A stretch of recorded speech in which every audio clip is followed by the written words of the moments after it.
ورجعنا تاني بعد الفاصل نستكمل معاكم فقرات برنامجنا كلام SMS. ودلوقتي هنتكلم عن الإبداع الفكري، قد إيه إن هو في مصر مش واخد حقه.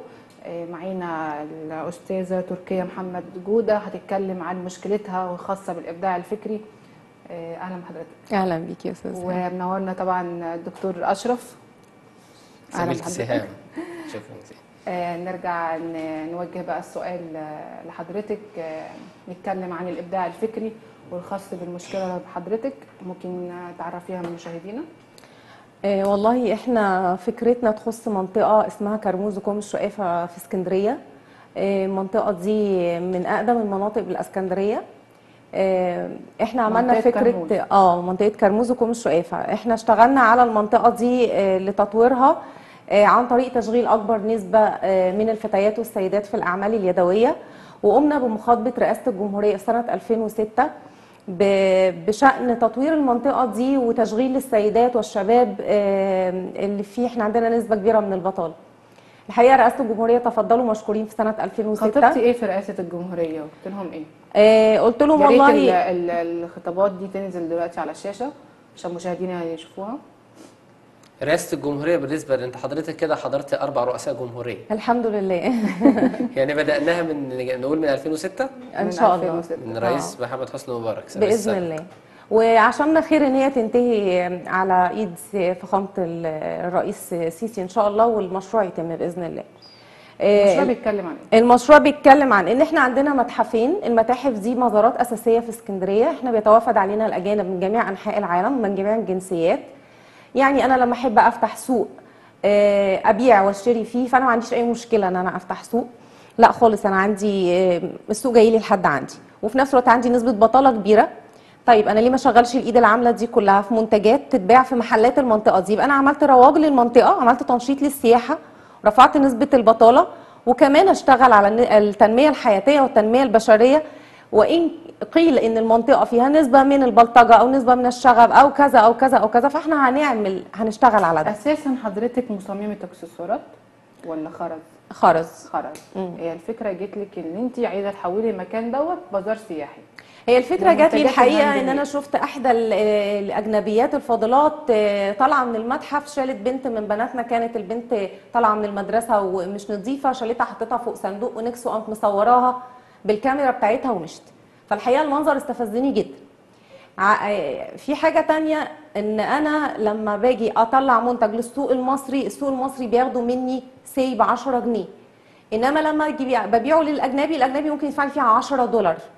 فاذا الشخص الايد العامله اللي اشتغلت معايا في المنتج ده هتضاعف اجرها، يبقى انا كده رفعت من شأنها. تمام. دلوقتي انت خطبتي رئاسه الجمهوريه من 2006 لحد دلوقتي 2015. وصلتي ايه في الاخر؟ وصلت ان انا بشتغل لحالي مع نفسي، ما فيش اي حد بيساعدني، بنعمل حملات بندعمها ماديا بالجهود الذاتيه.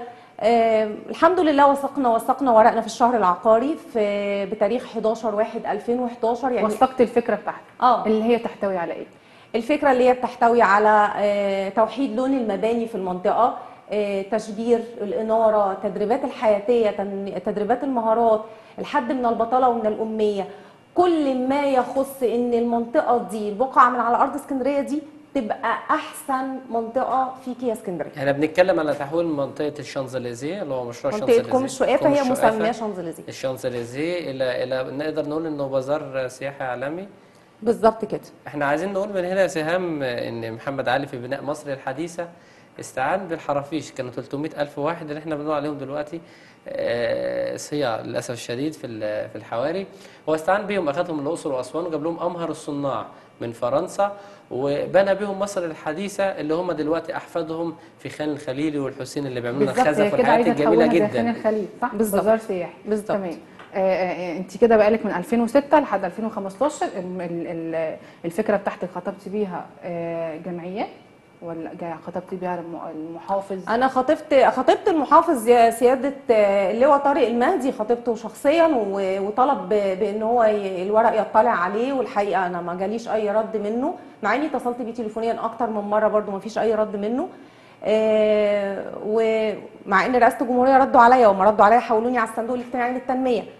الصندوق الاجتماعي للتنميه اعجب بالفكره جدا. يعني انا قابلت سيده فاضله اسمها استاذه ابتسام احمد قابلتني من مجلس رئاسه الوزراء، ايه طلباتك؟ قلت لها والله انا عايزه المنطقه دي تبقى هديه مني للدوله، خدوا واشتغلوا عليها واشتغلوا على الاهالي واشتغلوا على الناس.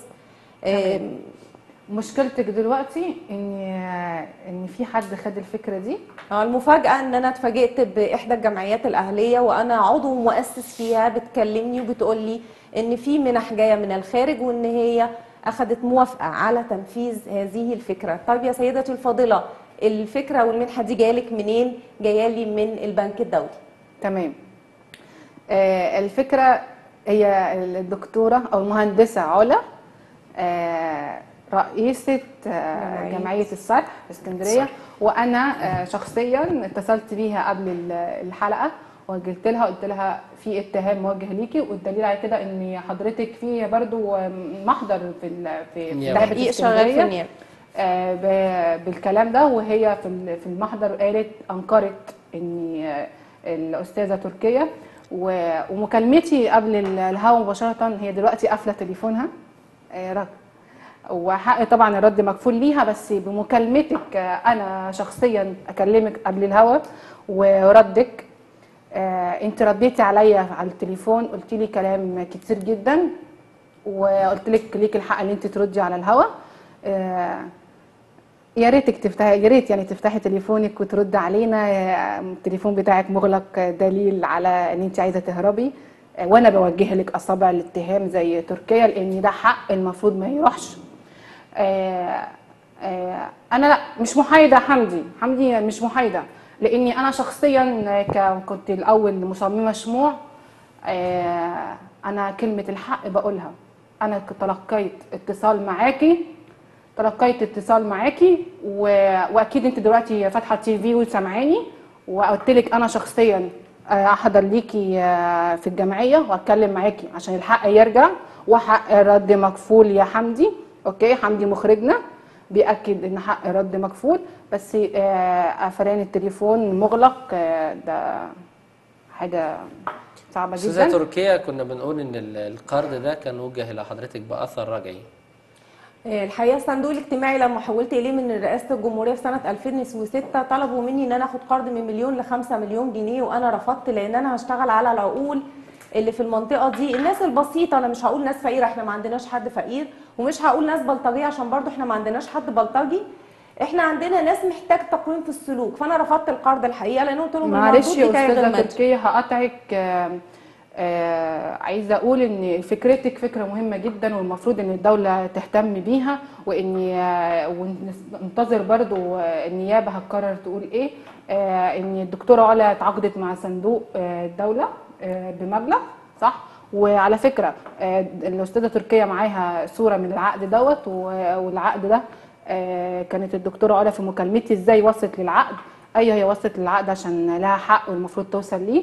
انا ان شاء الله هيكون لنا لقاءات تانية ان شاء الله بعد ما نشوف قرار النيابه ايه، ويكون حق الرد مكفول. هو زميلتي سهام بيقول لك النيابه حولت الموضوع للقريه الذكيه، فده دليل على انه موضوع مشروع قومي يهم محافظه اسكندريه. محافظه اسكندريه احنا بنقول ان هي المحافظه الثانيه بعد محافظه القاهره، وبالمناسبه احنا عندنا بعد 3 ايام المؤتمر الاقتصادي العالمي، يعني مشروع زي مهم ده جدا، موضوع بقاله اكتر من 10 او 15 سنه كان المفروض يكون على طاوله زي ديت، اتاخرت. هل هو تعسف من الساده المسؤولين الموجودين؟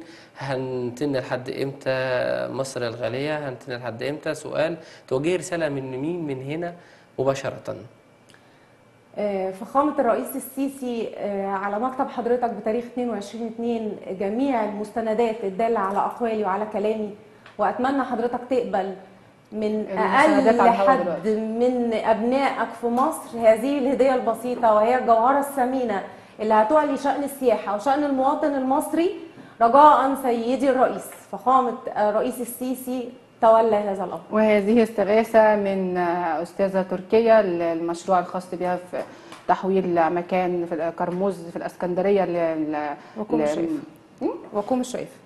عايزين نقول لزميلتي سهام برضو ان سياده الرئيس السيسي لما بدانا في اول الحلقه بعد برقيه تهنئه وما تاخرش عن شيء حتى عقد زفاف ابن كفر الدوار الاستاذ هيثم عبد العزيز المحامي، ان الموضوع ده يهم المصريين كلها. حضرتك تعبت إن كتير شاء جدا الله. عشان خاطر المؤتمر الاقتصادي العالمي اللي ان شاء الله مصر إن شاء الله هتتبني يا تاني طول دكتور عمرها. أشرف. وهختم بمقولته الشهيره: تحيا مصر تحيا وكل مصر. بلاد العالم المحبه للسلام. بشكر حضرتك على تواجدك معايا النهارده، شكراً وبشكرك، جزيلاً زميلتي سهام. وان شاء الله الحق هيرجع. أشكرك. إن شاء الله. ان شاء الله انتظرونا كل يوم 3 وخميس الساعه 7 مساء على قناه مصر البلد.